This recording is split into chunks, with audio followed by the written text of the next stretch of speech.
Yang lagi viral nih Bu, ODGJ bunuh ODGJ dan menganggap bahwa itu seperti kambing temannya itu. Dari psikiater sendiri menanggapinya seperti apa sih Bu?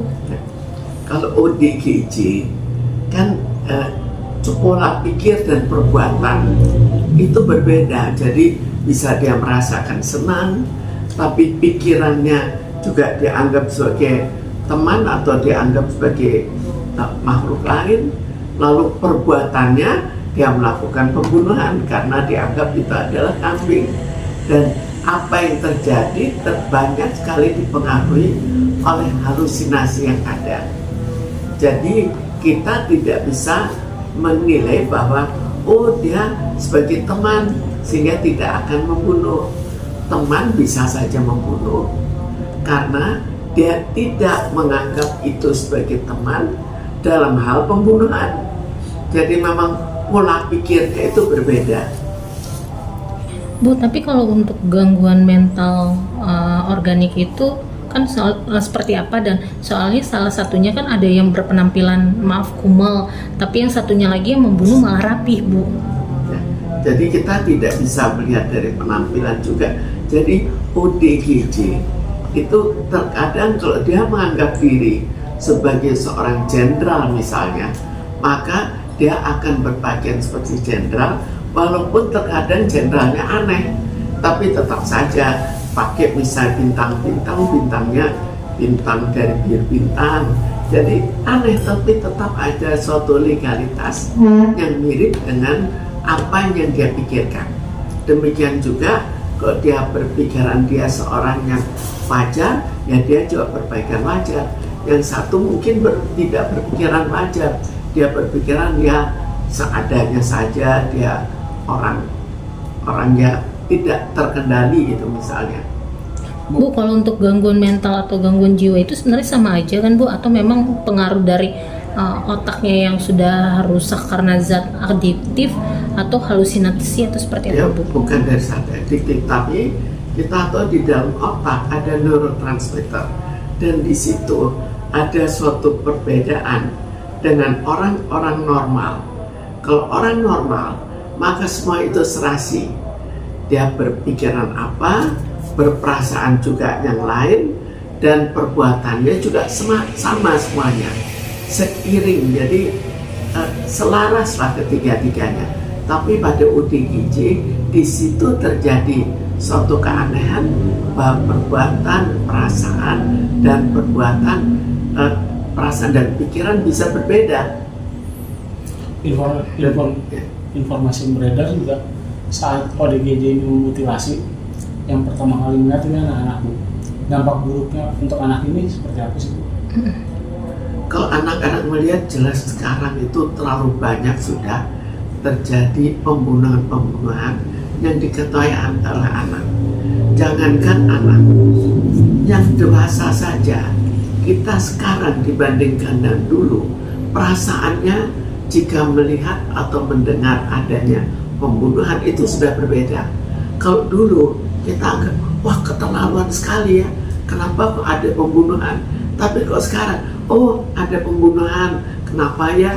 Jadi cara berpikirnya itu sudah akan berbeda. Demikian juga pada anak akan terpengaruh. Ada membawa rasa trauma untuk anak ini sendiri Ke depannya. Dia bisa membuat trauma kalau dia melihat, ini banyak darahnya dan takut. Jadi itu membuat suatu trauma tersendiri. Tapi akhirnya menjadi suatu kebiasaan, sama seperti memotong kambing.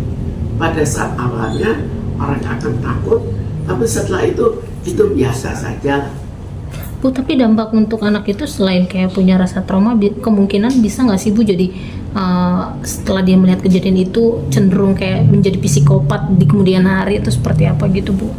Jika dia mempunyai bakat, jika seorang anak mempunyai bakat untuk menjadi psikopat, kemudian dilihat di mana cukup sering terjadi perbuatan pembunuhan, lalu juga hukum tidak berjalan sebagaimana seharusnya, maka sangat mudah bagi dirinya untuk nantinya juga melakukan pembunuhan.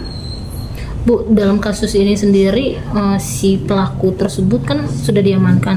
Sebaiknya itu memang dia dimasukin kayak ke RSJ sendiri dikurung, atau memang tetap membutuhkan pengobatan seperti obat-obatan yang harus dikonsumsi? Jadi pertama, dia jelas harus dikurung dulu, biasanya diikat, lalu kemudian disuntik.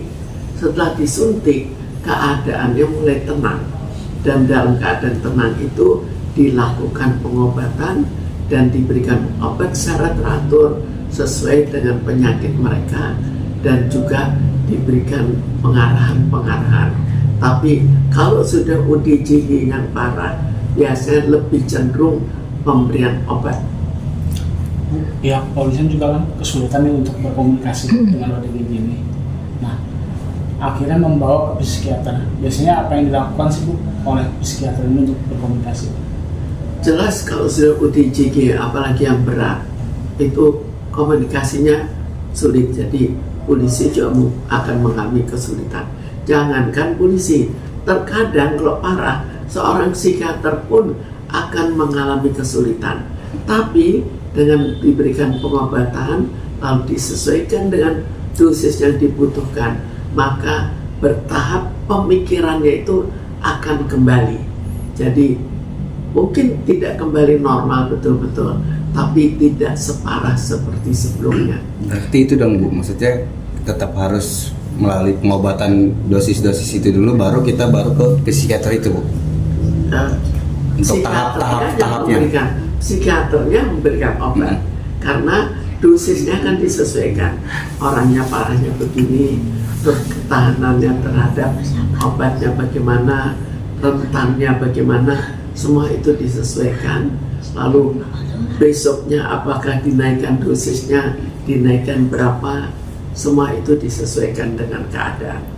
Bu, tapi kalau untuk halusinasi sendiri biasanya itu hanya terjadi untuk orang-orang yang ODGJ saja, atau kita yang normal sesekali bisa mengalami seperti itu atau seperti itu? Sebetulnya halusinasi untuk sakit jiwa itu pada ODGJ, tapi pada orang normal bisa terjadi, misalnya panas tinggi, maka dia juga bisa membayangkan hal-hal yang aneh, terutama pada anak kecil.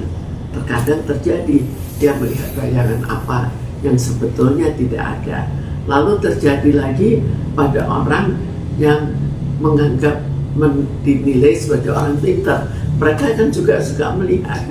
Jadi ada beberapa kelompok yang bisa terjadi halusinasi.